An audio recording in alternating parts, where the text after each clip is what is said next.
Graphic school বিডি.কম এর পক্ষ থেকে সবাইকে আন্তরিক সালাম। আসসালামু আলাইকুম। আমি Mamun Rashid. Adobe creative cloud illustrator CC 2017 learning এ আপনাকে স্বাগতম। আজকে আমরা দেখব ইন্টারফেস।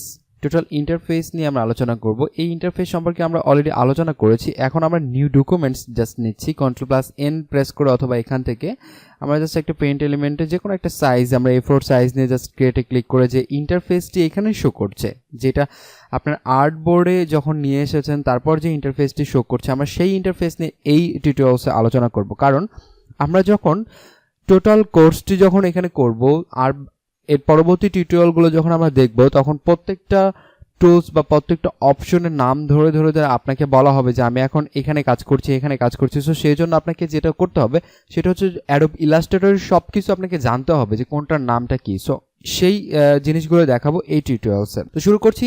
এখান থেকে আমরা দেখতে পাচ্ছি একদম প্রথমে যেটা, এগুলোর নাম হচ্ছে menu bar, file, edit, object, type, select, effect, এসবকে মেনুবার বলা হচ্ছে। আমরা যদি পূর্বে অ্যাডোব ফটোশপ যদি শেষ করে আসি অথবা ইনডিজাইন যদি শেষ করে আসি, তাহলে আমরা জানবো যে অবশ্যই সেগুলোতে মেনুবার ছিল, অবশ্যই এগুলোতে মেনুবার আছে। যেমন আরও অনেক সফটওয়্যার, প্রায় 95% সফটওয়্যারে কিন্তু মেনুবার কিন্তু থাকে। সো এই সফটওয়্যারে কেন না। ওকে, তার নিচে যেটা আমরা দেখতে পাচ্ছি, এখানে দেখবো আমরা মেনুবারে যদি ক্লিক করি সেক্ষেত্রে দেখবো অনেক সাব মেনু আসবে। সো সাব মেনুর মধ্যে অনেক অপশন রয়েছে। এগুলো কোনো টুলসের সাথে রিলেটেড হতে পারে, এটা কোনো একটা প্যালেটের সাথে রিলেটেড হতে পারে। সো সেগুলো যখন কাজ করা হবে, সেগুলো নিয়ে যখন বিস্তারিত আলোচনা করব, তখন এসব নিয়েও খুঁটিনাটি ধরে ধরে সব কিছু নিয়ে আলোচনা করা হবে এই সিরিজে। আমরা নিচে যেটা দেখতে পাচ্ছি এটাকে বলা হয় অপশন বার অথবা কন্ট্রোল প্যানেল। এই অপশন বার বা কন্ট্রোল প্যানেল আপনি চাইলে ড্র্যাগ অ্যান্ড ড্রপ করে যে কোনো কোথাও রাখতে পারেন আপনার কাজের সুবিধার্থে, এবং পূর্বের অবস্থায় ফিরিয়ে নিতে চাইলে এখানে জাস্ট প্রেস করে ড্র্যাগ অ্যান্ড ড্রপ করে আমরা ছেড়ে দিলে হচ্ছে। এখন ব্যাপার হচ্ছে কন্ট্রোল প্যানেল বা অপশন বারটা কিভাবে কাজ করে, এটার কাজটা কি। সো এটা হচ্ছে যে প্রত্যেকটা টুলসের সাথে রিলেটেড। যখন আমরা কোনো একটা টুলস যখন ক্লিক করছি, দেখেন আমাদের কন্ট্রোল বার বা অপশন প্যানেল চেঞ্জ হচ্ছে না। যারা আমরা আগে আরো ফটোশপে যারা দেখেছি, কোনো একটি যদি এখান থেকে টুলস যদি সিলেক্ট করা হতো, সঙ্গে সঙ্গে সেই কন্ট্রোল প্যানেল বা অপশন বারটি চেঞ্জ হয়ে যেত, বাট এখন সেটা হচ্ছে না। ওকে, তার মানে হচ্ছে না কেন, আমরা সেটা দেখব। এখানে ইলাস্ট্রেটর সিস্টেম হচ্ছে যদি কোনো টুলস সিলেক্ট করে সেই টুলসে যদি ব্যবহার করা হয়, দেন সঙ্গে সঙ্গে আপনার এই কন্ট্রোল প্যানেলটি চেঞ্জ হয়ে যাবে। দেখেন আমি এখান থেকে শেপ টুল, এখানে রেক্টেঙ্গল টুল এখানে সিলেক্ট করছি, দেন এখানে যখন আমি এটার যখন ব্যবহার করছি তখন দেখতে পাচ্ছি যে এটার অপশন বার বা কন্ট্রোল প্যানেল চেঞ্জ হয়েছে। সাপোজ এখান থেকে টাইপ টুল যদি আমি চেঞ্জ করি, তাহলে দেখতে পাবেন সবগুলো চেঞ্জ হয়েছে। সো এইভাবে এটা কাজ করে থাকে। এবং আমরা বাম পাশে যেটা দেখতে পাচ্ছি এটা হচ্ছে টুলস বার। টুলস বার আপনি যে কোনো কোথাও ড্র্যাগ অ্যান্ড ড্রপ করে এটা রাখতে পারেন এবং আপনার কাজের সুবিধার্থে।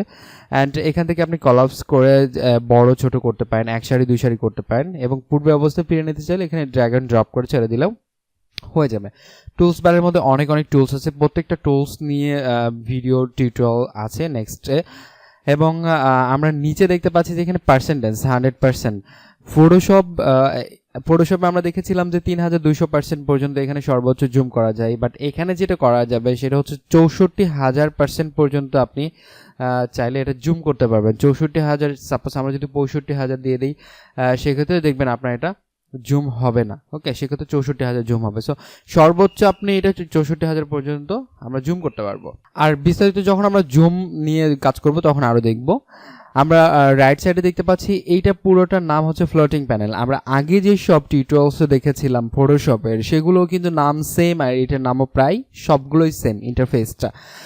সো এটা পুরোটা জুড়ে নাম হচ্ছে ফ্লোটিং প্যানেল, এবং আলাদা আলাদা এক একটিকে নাম বলা হয় প্যালেট। যেমন এটা ব্রাশ প্যালেট, এটা গ্রাফিক স্টাইল প্যালেট, ওকে, এটা কালার প্যালেট, এরকম প্রত্যেকটা একটা একটা করে প্যালেট। এটা স্ট্রোক প্যালেট, এরকম এখানে বিভিন্ন প্যালেট এখানে দেওয়া আছে বাই ডিফল্ট অবস্থায় ইলাস্ট্রেটরে। এবং আমরা যদি কোনো একটা প্যালেট যদি আমাদের কাজের জন্য নিয়ে আসতে চাই, সেক্ষেত্রে আমাদের যেতে হবে উইন্ডো মেনু, দেন আপনি যে কোনো একটা প্যালেটে এখানে ক্লিক করলে এটা একটা প্যালেট চলে আসবে। কোন প্যালেট আপনার দরকার সেই প্যালেটে ক্লিক করলে আপনার প্যালেটই চলে আসবে। এখন ব্যাপার হচ্ছে যে আমার এটা এলোমেলো হয়ে গিয়েছে, এখন আবার সাজাবো কি করে পূর্বের অবস্থায়। তো আমরা এখন পূর্বের অবস্থায় যদি নিয়ে যেতে চাই, সেক্ষেত্রে আমরা উপরে দেখতে পাচ্ছি এখানে এসেনশিয়ালস লেখা রয়েছে। এসেনশিয়ালস থেকে আমরা যদি রিসেট এসেনশিয়ালসে ক্লিক করি, দেন আমাদের এখানে দেখতে পাচ্ছি যে একদম পূর্বের অবস্থায় ফিরে গিয়েছে। এবং সেম কাজটি করা যায় আমরা উইন্ডো মেনু থেকে, যদি এখানে ওয়ার্ক স্পেসে ক্লিক করি, ওয়ার্ক স্পেস থেকে আমরা রিসেট এসেনশিয়াল অপশনটা দেখতে পাচ্ছি এবং সেখানে যদি আমরা ক্লিক করতাম তাহলে আমাদের এটা রিসেট হয়ে যেত। এবং আমাদের যদি কোনো প্রয়োজনে সাপোজ আমরা নিজেদের মতো এই ওয়ার্ক স্পেসটা আমরা তৈরি করে রাখবো, সাপোজ এই পাথফাইন্ডার আমার দরকার হচ্ছে এখানে, আমরা যদি আরও কোনো এখান থেকে নেই, সাপোজ এখানে কালার গাইড, এখানে সাপোজ এটা আমরা এখানে রাখবো, গ্রেডিয়েন্ট আমরা এখানে রাখবো। আমরা চাচ্ছি যে প্রতিবার যখন ইলাস্ট্রেটরটা আমরা এখানে ওপেন করব তখন এই লুকটা শো করবে, প্রতিবার এই লুকটা শো করবে। সেক্ষেত্রে আমাদের যেটা করতে হবে, এটা একটা ওয়ার্ক স্পেস নামে সেভ করে রাখতে হবে। সেক্ষেত্রে আমরা যদি এসেনশিয়ালে ক্লিক করি, দেন নিউ ওয়ার্ক স্পেসে যদি ক্লিক করি, দেন আমরা এটা লিখতে পারি যে ফার্স্ট। আমরা ফার্স্ট লিখে জাস্ট ওকে প্রেস করছি, দেন দেখতে পাচ্ছি এখানে ফার্স্ট হয়ে গিয়েছে। এই সেম কাজটি করা যায় উইন্ডো থেকে ওয়ার্ক স্পেস থেকে দেখতে পাচ্ছি যে নিউ ওয়ার্ক স্পেস, এদের নাম দিয়েছে আমরা ফার্স্ট। এখন ফার্স্ট অবস্থায় রয়েছে। এখন যদি আমরা এইটা জাস্ট ক্লোজ করে দিই, দেন আমরা যদি আবার যদি একটা নিউ ডকুমেন্ট নিয়ে জাস্ট ওই ইন্টারফেসে আসি, তাহলে দেখতে পাবো যে আমাদের যে ওয়ার্ক স্পেসটা তৈরি করেছিলাম ফার্স্ট নামে, সেই ফার্স্ট নামে ওয়ার্ক স্পেস তৈরি হয়েছে এবং যেটা যেখানে রেখেছিলাম সেটা সেইভাবেই শো করছে। এখন ব্যাপার হচ্ছে আমরা চাচ্ছি যে পূর্বের অবস্থায় বাই ডিফল্ট অবস্থায় যেভাবে ছিল সেভাবে যাব। তাহলে আমাদের কি করতে হবে? তাহলে আমাদের করতে হবে reset first of all reset first করলাম। দেন এখানে দেখেন প্রথমে যেটা করতে হবে এসেনশিয়ালে ক্লিক করতে হবে। এসেনশিয়ালে ক্লিক করার পর রিসেট এসেনশিয়াল দিতে হবে। রিসেট এসেনশিয়াল দিয়ে দিলে আমাদের একদম যেটা বাই ডিফল্ট অবস্থায় ছিল সেরকমে পরিণত হচ্ছে। ওকে, আমরা রাইট সাইডে দেখতে পাচ্ছি যে লাইব্রেরিজ রয়েছে। লাইব্রেরিজের কাজ হচ্ছে এমন, আমরা লাইব্রেরিজ নিয়ে আরও ডিটেলস আলোচনা করব। সো লাইব্রেরিজ নিয়ে আপাতত কথা বলছি না, জাস্ট একটু বলে রাখছি যে লাইব্রেরিজ হচ্ছে ক্রিয়েটিভ ক্লাউডের একটা সবচেয়ে বড় একটা সুবিধা। এটা হচ্ছে যে আপনি যে আমার যে ডিজাইনগুলো এখানে লাইব্রেরিজে অ্যাড করা রয়েছে, এই ডিজাইনগুলো আমি চাইলেও ফটোশপ দিয়েও আমি কিন্তু ওপেন করতে পারি। ফটোশপ যদি আমরা এখানে ওপেন করি তাহলে দেখতে পাবো সেম ডিজাইনগুলো ফটোশপের লাইব্রেরিতেও শো করছে। আমরা চাইলে ওখানে ডাবল ক্লিক করেও আমরা সেই ডিজাইনগুলো ওপেন করতে পারছি। দেখেন আমি লাইব্রেরিতে ক্লিক করেছি, আমার এটা ডিজাইনটি ওপেন হচ্ছে এবং ভেক্টরে ওপেন হচ্ছে। ওকে, আপনি যেভাবে সেভ দিয়ে রাখবেন আপনার এটা সেইভাবেই সেভ হবে। এটা হলো লাইব্রেরিজের কাজ। সো লাইব্রেরিজ কীভাবে ইউজ করা হয় সেটা নিয়ে বড় করে আলাদা করে টিউটোরিয়ালস করা হবে। সো মোটামুটি এই ছিল আজকের টিউটোরিয়ালসে। নেক্সট টিউটোরিয়াল থেকে শুরু হবে বিভিন্ন ধরনের টুলস নিয়ে, বিভিন্ন ধরনের এখানে প্যালেট নিয়ে, ডিজাইন নিয়ে এখানে টিউটোরিয়ালস করা হচ্ছে, নেক্সট টিউটোরিয়ালগুলোতে পাবেন। সো আশা করি সঙ্গেই থাকবেন। আজকের মতো এই পর্যন্তই। সবাইকে অসংখ্য ধন্যবাদ।